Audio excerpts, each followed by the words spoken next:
അപ്പോൾ ഇതാണ് Israel yellow. കൊള്ളാം. ഏദൻ തോട്ടം കൃഷി ചെയ്യുവാനും സംരക്ഷിക്കുവാനും ദൈവമായ കർത്താവ് മനുഷ്യനെ എവിടെയാക്കി.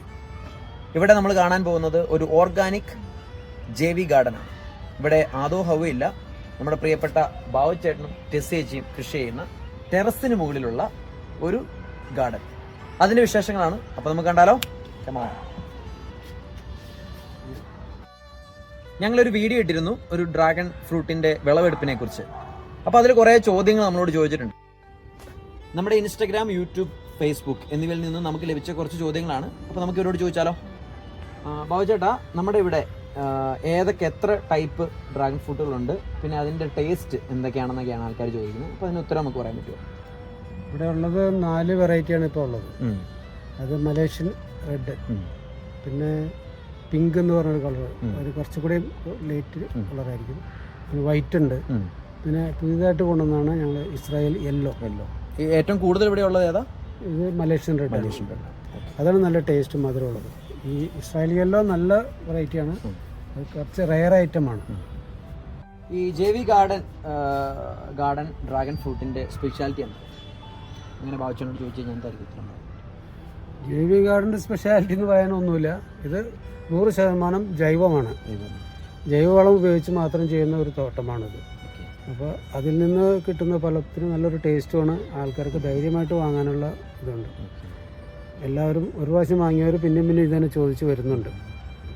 എന്തൊക്കെ വളങ്ങളാണ് ഇതിന് ചെയ്യുന്നത്? വളങ്ങൾ കോഴിവളം, പിന്നെ പശുവിൻ്റെ ചാണകം, പിന്നെ ആട്ടുംകാട്ടം, പിന്നെ എല്ലുപൊടി, വേപ്പ് പിണ്ണാക്ക്, പിന്നെ വീട്ടിലുള്ള എല്ലാ വേസ്റ്റും ഇതിന് ഉപയോഗിക്കാം. പിന്നെ വെള്ളം നമ്മൾ ആഴ്ചയിൽ 1-2 ദിവസം മാത്രം കൊടുത്താൽ മതി. വെള്ളത്തിൻ്റെ അളവ് കുറച്ച് മതി ഇതിന്. പിന്നെ ഏറ്റവും പ്രധാനമായിട്ട് വേണ്ടത് നല്ല വെയിൽ വേണം. നല്ല വെയിലുണ്ടെങ്കിൽ മാത്രമേ ഇത് നന്നായിട്ട് വളരുള്ളൂ. പിന്നെ വളർന്ന് കയറാനുള്ള ഒരു കുറ്റി നമ്മൾ കൊടുത്തിരിക്കണം സ്ട്രക്ചർ. അത് കുറ്റിയാണ് നമ്മൾ ചെടി നടുന്നതിന് മുമ്പ് കുറ്റി നമ്മൾ റെഡിയാക്കിയിട്ട് വേണം ചെടി നടാനായിട്ട്. അങ്ങനെയുള്ള കാര്യങ്ങൾ ശ്രദ്ധിച്ചു കഴിഞ്ഞാൽ അത് നമ്മൾ ഈസി ആയിട്ട് വളർത്തിക്കൊണ്ട് വരാം. ഇവിടുത്തെ ആൾക്കാർ പറഞ്ഞു ബാബുച്ചേട്ടൻ ഡിസൈച്ച് എന്തോ സ്പെഷ്യലായിട്ടൊരു സാധനം കൊടുക്കുന്നുണ്ട്, വേറെ ആരും കൊടുക്കാത്തൊരു സാധനം. അതെന്തുവാ? ഞങ്ങൾ സ്പെഷ്യലായിട്ട് കൊടുക്കുന്നത് സ്നേഹം മാത്രമേ ഉള്ളൂ. വേറെ ഒന്നും ഞങ്ങളുടെ അടുത്തില്ല. ബാക്കി എല്ലാവരും കൊടുക്കുന്നവർ ജൈവവളം മാത്രമേ ഞങ്ങൾ കൊടുക്കുന്നുള്ളൂ, വേറെ ഒന്നുമില്ല. അപ്പോൾ നമ്മുടെ ഈ ഓർഗാനിക് ജൈവി ഗാർഡനിലുണ്ടായ ഏറ്റവും വലുപ്പമേറിയ ഡ്രാഗൺ ഫ്രൂട്ടിൻ്റെ ഭാരം എത്രയാണ് നമുക്ക് പറയാൻ പറ്റും? ഞങ്ങൾക്ക് കഴിഞ്ഞ വർഷം ഉണ്ടായതിൽ ഏറ്റവും വെയിറ്റ് കൂടിയത് 950 ഗ്രാം വരെ വന്നു. പിന്നെ ഇസ്രായേൽ യെല്ലോ കഴിഞ്ഞ വർഷമാണ് ആദ്യമായിട്ട് ഞങ്ങൾക്ക് ഉണ്ടായത്. അത് 800 ഗ്രാം ഉണ്ടായിരുന്നു. പിന്നെ 600-650 ഗ്രാം, 700 ഗ്രാം, 1/2 കിലോ, ആ ടൈപ്പ് ആ റേഞ്ചിൽ നമുക്ക് കൂടുതലുണ്ടായിട്ടുണ്ട്. ഈ വലിപ്പം കൂടാൻ കാരണം അങ്ങനെ എന്തെങ്കിലും ഉണ്ടോ? വലിപ്പം കൂടാൻ നല്ല വളം, നന്നായിട്ട് വളം കൊടുത്തു കഴിഞ്ഞാൽ നന്നായിട്ട് വരും. നമ്മൾ പൂ വിരിഞ്ഞതിന് ശേഷം നല്ലോണം വളം കൊടുത്ത് പരിചരിച്ച് കഴിഞ്ഞാൽ കായയുടെ വലിപ്പം നന്നായിട്ട് വരും. ടെസ്സേച്ചി, ഒരു വീട്ടമ്മ എന്ന നിലയിൽ ഇത് മെയിൻറ്റെയിൻ ചെയ്ത് കൊണ്ടുപോകാനായിട്ട് എന്തൊക്കെ ടിപ്സുകൾ ആൾക്കാർക്ക് പറഞ്ഞു കൊടുക്കാൻ പറ്റും? ഇവിടെ നമ്മളുടെ വെള്ളവും വളവും എല്ലാം നമ്മൾ ഇവിടേക്ക് കയറ്റി കൊണ്ടുവരണമല്ലോ. അത് കുറച്ച് ബുദ്ധിമുട്ടുള്ള കാര്യമാണ്. പക്ഷെ അതൊഴിച്ചാൽ നമ്മുടെ മൈൻഡൊക്കെ ഫ്രീ ആവാനും അത്യാവശ്യം നമുക്കപ്പോൾ ഒരു ഇതാണല്ലോ.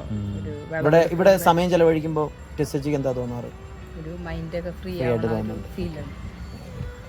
അപ്പം ഒരു 500 സ്ക്വയർ ഫീറ്റ് നമുക്ക് ഇവിടെ ഉള്ളു സ്ഥലമുള്ളൂ അല്ലേ? അപ്പോൾ പക്ഷേ ഒരുപാട് തൈകൾ ഇവിടെ നമുക്ക് നടാൻ പറ്റിയിട്ടുണ്ട്. അതെങ്ങനെ സാധ്യമാകുന്നു എന്ന് ചോദിച്ചിട്ടുണ്ട്? നമ്മൾ പ്ലാൻ ചെയ്തിട്ട് നടണം. കാരണം ഒരു ചെടിക്ക് വളരാൻ ഇത്ര സ്ഥലം വേണമെന്നുള്ളത് നമ്മൾ പ്ലാൻ ചെയ്ത് ലേഔട്ട് വരച്ചിട്ട് അതിനുള്ളിൽ എത്ര പാത്രം എത്ര വയ്ക്കാൻ പറ്റുന്നുള്ളത് അളവെടുത്ത് അതിന് സ്ട്രക്ചറൊക്കെ നോക്കിയിട്ടാണ് ഞങ്ങൾ ചെയ്തത്. അപ്പോൾ ഞങ്ങളിവിടെ ഒരു 150 ചെടി ഇത്തരം സ്ഥലത്തിനുള്ളിൽ ഞങ്ങൾ സെറ്റ് ചെയ്തിട്ടുണ്ട്.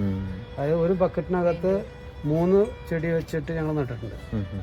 ചിലതിൽ 1-2 ഉണ്ടാവുള്ളൂ. ബാക്കി മൊത്തം ആവറേജ് ഒരു 150 ചെടി ഈ ടെറസിന് മേലിൽ ഞങ്ങൾ ചെയ്തിട്ടുണ്ട്. അടിപൊളി. അപ്പോൾ ബാബുച്ചേട്ടൻ പറഞ്ഞു വ്യത്യസ്തമായ ടൈപ്പ് ഡ്രാഗൺ ഫ്രൂട്ടുകൾ ഇവിടെ ഉണ്ടെന്ന് അല്ലേ? അപ്പോൾ അതിൻ്റെ എല്ലാം തൈ നമുക്കിവിടെ ലഭ്യമാണോ? എല്ലാ തൈ ഞങ്ങളിവിടെ റെഡിയാക്കി കൊടുക്കുന്നുണ്ട്. ഇപ്പോൾ ഈ സമയത്ത് പറ്റില്ല. ഇപ്പോൾ പഴം ഉണ്ടാകുന്ന സമയത്തുകൊണ്ട് നമ്മളിപ്പോൾ കട്ട് ചെയ്യാൻ പാടില്ല. ഇനി ഒരു 3 മാസം കൂടി കഴിഞ്ഞ് അതിൻ്റെ സീസൺ കഴിഞ്ഞ് കഴിയുമ്പോൾ പ്ലാന്റ് കട്ട് ചെയ്തിട്ട് തണ്ടുകൾ കട്ട് ചെയ്ത് അതിന് പ്ലാന്റ് ആക്കിയിട്ടാണ് കൊടുക്കുന്നത്.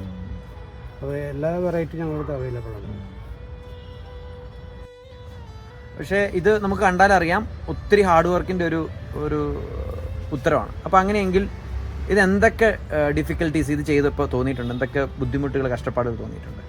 ബുദ്ധിമുട്ടുകളെന്ന് പറഞ്ഞാൽ നമ്മുടെ ഇതിൻ്റെ മേലെ കയറി വരുന്നതാണ് ഏറ്റവും വലിയ ബുദ്ധിമുട്ട്. അതെ അതെ. കാരണം ഇത് 4ാമത്തെ നിലയിലുള്ള ടെറസാണ് ഇതിവിടെ ചെയ്തിരിക്കുന്നത്. ഇതിന് മേലെ വന്നിട്ട് വേണം ഇതെല്ലാം നമ്മൾ ചെയ്യുന്നത്. അത് മാത്രമല്ല ഇതിന് വേണ്ട എല്ലാ സാധനങ്ങളും താഴെ നമ്മൾ എത്തിക്കണം. അത് ആദ്യം എത്തിച്ച് പിന്നെ ഓരോ ദിവസം അവിടെ നിന്ന് വന്ന് ഇത് ഓരോ ദിവസം നോക്കി വെള്ളമൊഴിച്ച് എല്ലാം ചെയ്തിട്ട് വേണം പോകാനായിട്ട്. പിന്നെ ഇത് പറിക്കാനും ഉള്ളിൻ്റെ പ്രശ്നമുള്ളതുകൊണ്ട് നമ്മൾ കൈയൊക്കെ ശരിക്കും സൂക്ഷിച്ച് തന്നെ ചെയ്യണം. തിരക്ക് പിടിച്ച് ഇതിൻ്റെ മുകളിൽ വന്ന് പണിയെടുക്കാൻ പറ്റില്ല. സൂക്ഷിച്ച് ചെയ്തില്ലെങ്കിലും നല്ലോണം മുറിവ് പറ്റും. അപ്പോൾ ചേട്ടാ ഇത് ഏകദേശം ആയതാണോ? നമുക്ക് പറിക്കാറായതാണ്? ഇത് പഴുത്ത് പറിക്കാറായതാണ്, നല്ല പഴയതാണ്. ഇപ്പോൾ 2 ദിവസത്തിനായി കളറായിട്ട്. ഇനി നമുക്ക് പറിച്ച് കഴിക്കാം. നമ്മളൊരു പ്ലാന്റ് നട്ട് കഴിഞ്ഞ് എത്ര നാളെടുക്കും അതിൻ്റെ വിളവെടുപ്പിന് വേണ്ടിയുള്ള സമയം എടുക്കും? ഒരു പ്ലാന്റ് നട്ട് കഴിഞ്ഞാൽ ശരിക്കും നമ്മൾ നല്ലതായിട്ട് നോക്കുകയാണെങ്കിൽ 8 മാസം, മാക്സിമം 10 മാസം. ഒരു വർഷത്തിനുള്ളിൽ എന്തായാലും കായ ഉണ്ടായിരിക്കും. പക്ഷേ ഞങ്ങൾ ഇവിടുന്ന് തൈ കൊണ്ടുവന്നവരോട് 1.5 വർഷം ഞങ്ങൾ സമയം പറയും. കാരണം അവരുടെ നോട്ടക്കുറവ് കൊണ്ട് ചിലപ്പോൾ ലേറ്റ് ആയാലും ബുദ്ധിമുട്ടല്ലേ. അപ്പോൾ അതുകൊണ്ട് ഞങ്ങൾ പറയുന്നത് 1.5 വർഷമെങ്കിലും എടുക്കുമെന്നാണ് പറയുന്നത്. 1 വർഷം വേണ്ട ശരിക്കും ശരിക്കും നോക്കുകയാണെങ്കിൽ. പിന്നെ ഈ ഒരു ചെടി എന്ന് പറഞ്ഞാൽ ഒരു 25 വർഷം ലൈഫ് കിട്ടുന്ന ചെടിയാണ്. 25 വർഷമുണ്ട് ഇതിൻ്റെ ലൈഫ് അല്ലേ? 25 വർഷമൊക്കെ നിൽക്കും. Okay okay okay. നമ്മൾ അതിനനുസരിച്ച് വെട്ടി ഒരുക്കി നിർത്തണം എന്നുള്ളൂ. പിന്നെ പൂ വിരിഞ്ഞ് ഒരു 4 ആഴ്ചയാണ് ഇത് പഴുക്കാനുള്ള സമയം എടുക്കാം.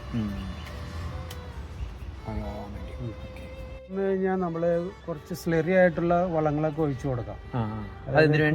അത് പഴത്തിന് വലിപ്പം വയ്ക്കാനുള്ളത് നല്ലതാണത്. പിന്നെ കുറച്ച് ആരോഗ്യത്തോടെ ഇരിക്കുകയും ചെയ്യും ചെടിയൊക്കെ.